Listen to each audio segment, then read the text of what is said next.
You've selected the audio commentary. I'm Jared Emerson-Johnson. I was the composer and did some sound design and a little bit of voice direction on this episode. And I'm Julian Kwasneski, sound design, voice director. To comprehend the power of the mind. That's probably the best line he done. This is the best line in any video game or any piece of media ever. Coincidentally, was the audition, one of the audition lines. Yeah. So we got to hear everyone say that line, and it was pretty much a done deal from the second we heard Kid Beyond. Kid Beyond, Andrew Chaikin was 100% the best. Yeah, this,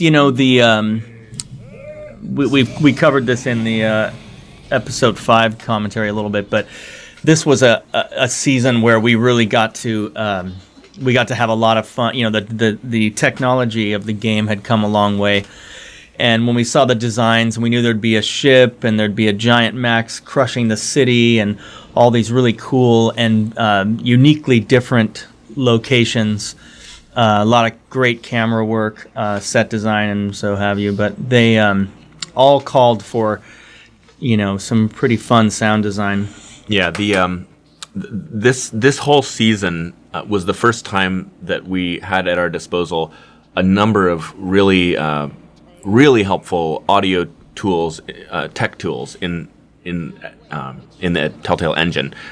Many of which were built by one of the lead programmers of the season, Andrew Langley, and he's a guy who really loves audio, and he spent a lot of time improving their engine to be able to do a lot of things with audio that it couldn't do before. Also, Kevin Bruner obviously was instrumental in a lot of that as well. And one of the main things that was possible with this episode that wasn't ever easy to do with the engine is to really get in and do some dynamic mixing between the music, voice, and sound. Yep. Layers. So in that opening sequence in particular, we were able to, for the first time ever, really take control of the master mix. And if we need, and if in a section we really wanted the music to take over, we could do that. Or if we wanted the sound effects to dominate, we could crank them up beyond the volume where they normally used to be capped off. Yeah. So it really gave us a lot of freedom after all the content work had been done to go in and really do a mix pass and go in and say, oh, this moment needs to be much bigger. Oh, they're not talking here, so we can really let this moment sing out. And that was something that that was the first time we were ever able to do it, was in that sequence. But it was something that we did throughout the season, and it really made a big impact. And it was a lot more fun for us. That's the kind of polished stuff we love to be able to do. Well, and the thing is seeing the design, we knew that we were going to need it, and I think everybody was in agreement that it was time to up the ante technically. The other thing is that we got to do a lot of layering now, and so on those polished passes, when we start scoring these games, what you're seeing right now is not what we usually see, and we'll see, characters that are just standing there, no backgrounds, and we just have to go off what we know is going to happen. So a lot of times we will we'll come back through, and some of the base level sounds we put in worked, but here's a great example, these teleportations and other sci-fi magic-y things. We don't see those until very late in the game, so a lot of times they dictate how we want it to sound, and sometimes we'll just do a straight up replace, but a lot of times we'll just add something on the top of it that makes it work for the scene. Hey, Skunky, say hello to my little buddy. I love this. This whole opening incredible. sequence is great. I mean, it really, to me, it was a whole new feel than was ever possible in all of seasons 1 and 2. Just starting with such a big action sequence, it was great to be able to just kick it off with such an extreme bang. And this is the credit sequence. This, I think, was the very first cue I wrote for the whole season, if I'm not mistaken. It was originally written, actually, not as the opening credits music, but written for Skunkape's ship. Actually, the version that's in the credits sequence is an edit combo of 2 different action tracks that were written, but the main one was the one that was written for Skunkape's ship. And then that tune ended up sort of becoming the theme of season 3. And in it was really important to me, because it's one of the first things you hear. It was important to me that it really show off the new sound of the music in the season, which is all those sci-fi elements that come in. So we got that theremin in there and other synth stuff, but then also really just be solidly in the Sam & Max sound, just to say, okay, this is all new Sam & Max music, but it's also got this very great sci-fi vibe. This scene, I was trying to say that as fast as possible because I wanted to talk about this scene. This scene is one of my favorite cutscenes in the whole thing. If you surely noticed, but if you listen to the choir that's screaming wildly as the ship is coming in, it's singing "Skonkape, Skonkape," which I just thought and there was he is. Pretty hilarious. Creatures of Earth, I am General Skonkape. Hear my words.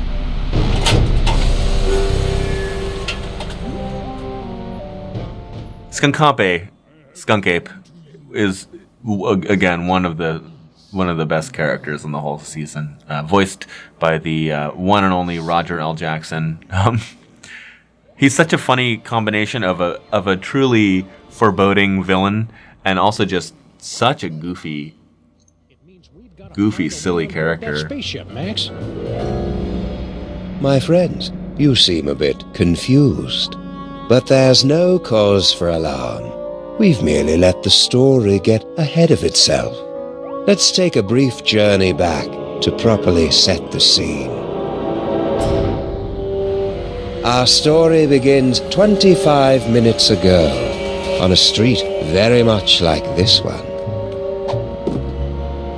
You've got a phone call. This is Sam & Max, Freelance Police, Mobile Division. I love the style of this too.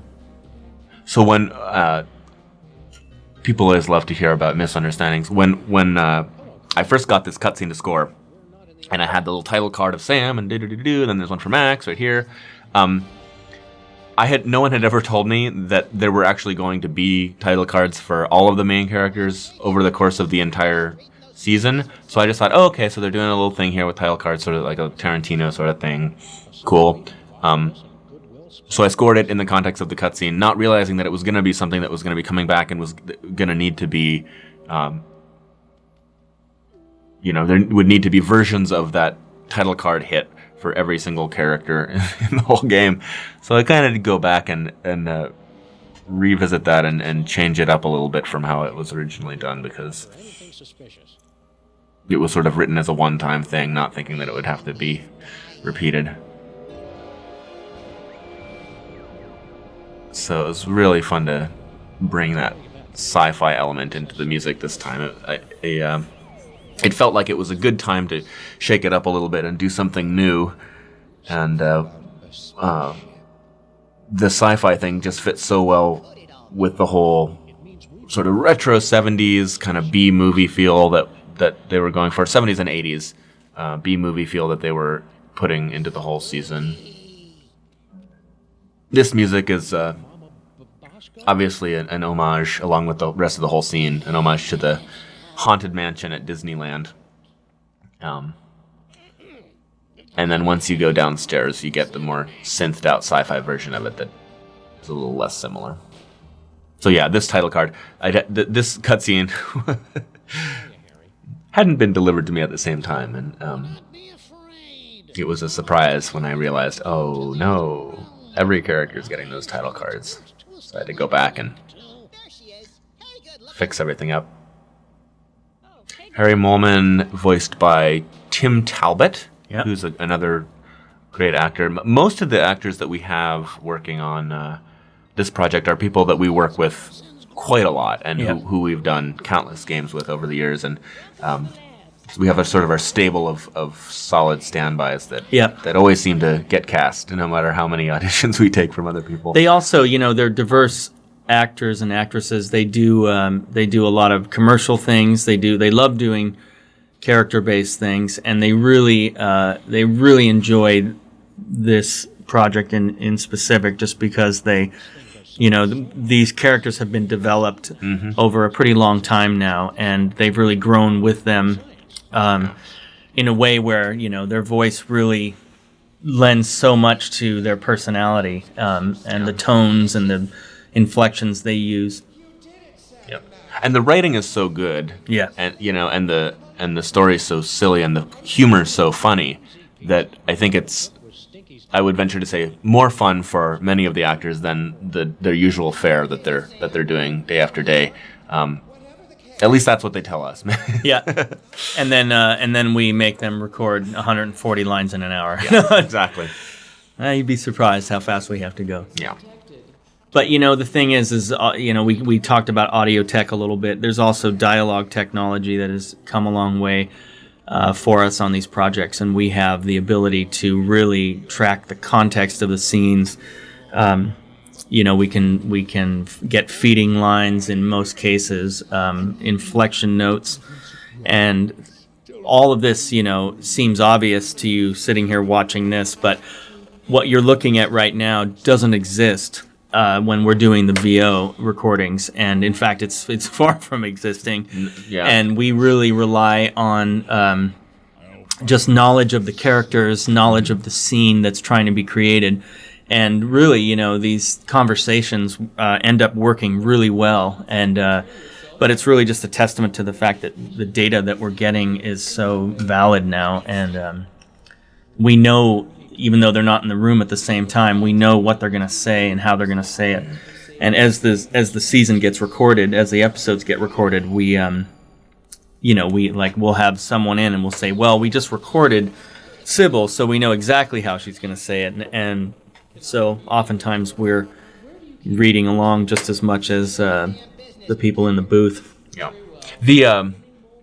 That's something that a lot of people don't actually realize about game voice and pretty much all animation voice as well, is that the actors are not in the studio at the same time. That's something that some people know, but not a lot of people. It's just because of the way the production is scheduled, and because of the time constraints, and just because of general economy of Voice time recording. and voice recording.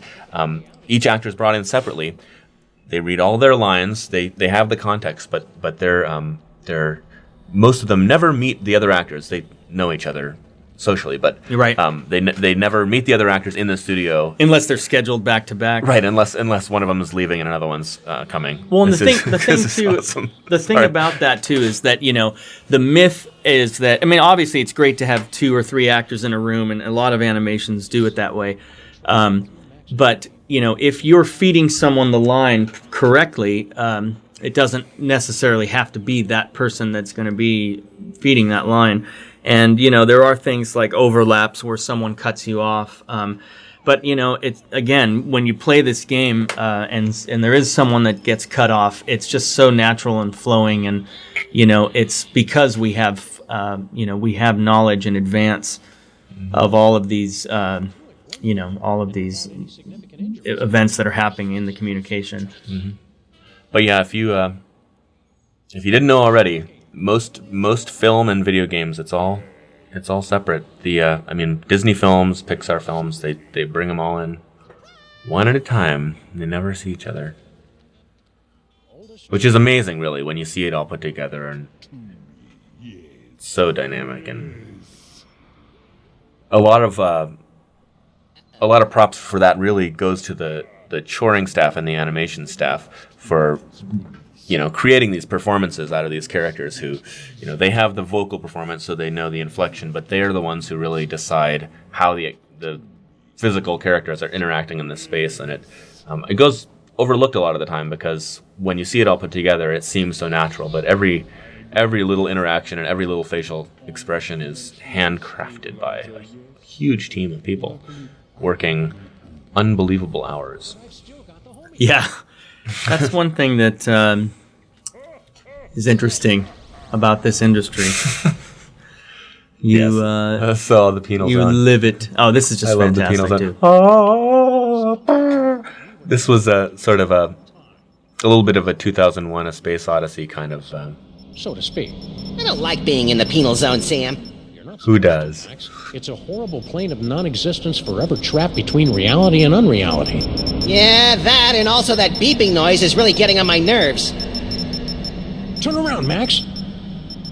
Skunk Ape strapped an antimatter bomb on your back. This is great. I haven't seen this stuff in a few months, actually. Yeah, it's totally. fun to see it again after. Feels like years ago Yeah. all of a sudden. It's so funny when in the thick of these things, it all happens so fast, and then it's over, and then we're moving on to the next one. It's always fun to come back and see. I don't know how you escaped the penal zone, Sam and Max, but you will never escape. I'm sure it's been mentioned in all the other commentaries, but the floating ape head is a homage to the movie Zardoz, which if you haven't seen it, you got to see Zardoz. It's if your parents will allow you to see it. If you're a minor, unless you It's, are the parent. There's some, In which case, don't let your kids see don't it. let your kids see Zardoz. This music here for the Devil's Toy Box Cavern area is one. I mean, this whole environment is something that returns obviously many times through the season, and so this piece of music got to appear a few times. There were some others that I had been planning or hoping would be sort of recurring themes throughout the season, kind of like the Office theme was in seasons 1 and 2, and the street in seasons 1 and 2. But they actually didn't end up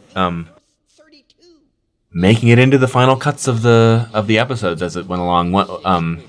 Most of them didn't end up actually. There were a lot of environments and situations in season 3 that just happened once for one little sequence in one episode, and then it was over again, which is always hard because you want to see as much of it as possible. But the main example of that I had was the new version of the street theme, which I knew I wanted to do something new for that. The team wanted something new for that since the street music had been the same pretty much for all of season 1 and 2. It was a little bit varied in season 2, but it was still basically the same.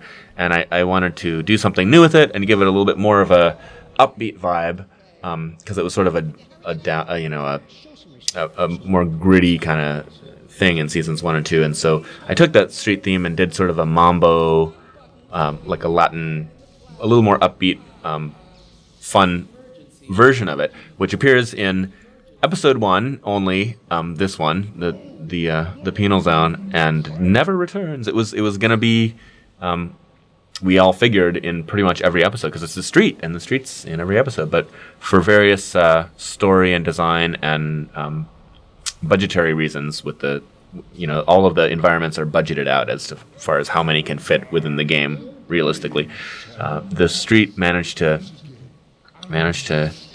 never again appear in its regular form. It was in episode 2, but it was in 1902 or whatever in episode 2, so it had to be old-timey music. And it was in episode 3, but it was after the Sam and Mac reality change had happened, and so it was all Egyptian versions of the street stuff. So we never got to hear that mambo version of the street theme after episode 1. I was hoping it would come back in the last episode maybe, but didn't work out that way. So enjoy it as much as you can while you're playing episode 1, because it's your last chance. It's all over. He's undressing me with his eyes. Keep away from the big monkey. And wow, this episode's already, it's coming to a close. Yeah. And Skunk Ape, no, he's... Oh, I love this moment. There were just so many of these fantastic, really weird cinematic moments in this whole season. I mean, this was pretty much it. The narrator had that intro and has this conclusion. Undone by his own greed. It would seem a fitting conclusion. But this is not the end. Oh no, but merely a beginning. The overture, if you will, of a five. He's just delightfully creepy.